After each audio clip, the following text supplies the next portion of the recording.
Welcome back to Live at 4, time for your Money Monday. A new year is just beginning, so we're going to talk about some important dates to mark down. So we have Tony Drake here to walk us through all of this. I imagine the first date you're going to give me will be the day my taxes need to be in. That's right, tax day. Nobody wants to think about it. April 15th again this year? April 15th, yep. It's a Monday this year, so for the procrastinators, remember, new tax system, you may not be able to take the deductions that you've had in the past, so be prepared for that.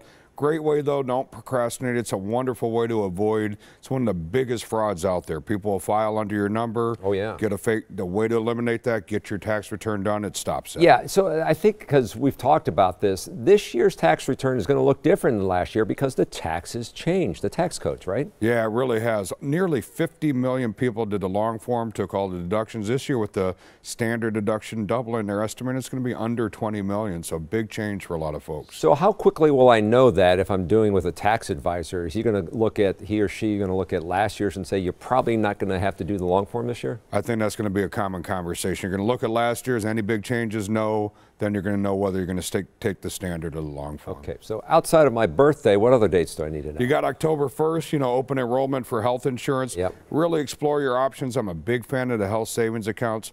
Triple tax benefit, money goes in before payroll. You get to grow it tax-free, comes out tax-free for qualified health expenses.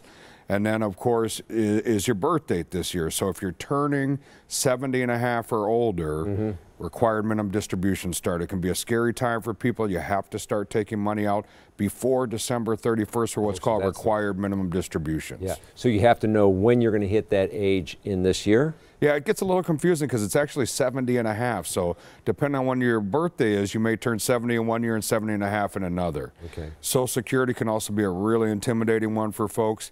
If you're turning 62 this year, you can start early Social Security. It's the first year you're eligible, but you're taking a pretty substantial reduction. Right. If you delay it till full retirement, 65 to 67, depending on your birth year, grows at 6%. If you're fortunate enough, you can delay it till 70, grows at 8%. So pretty phenomenal growth. Good numbers to remember, but the most important one right now is April 15th. Yeah, get it done. done. All right, thanks.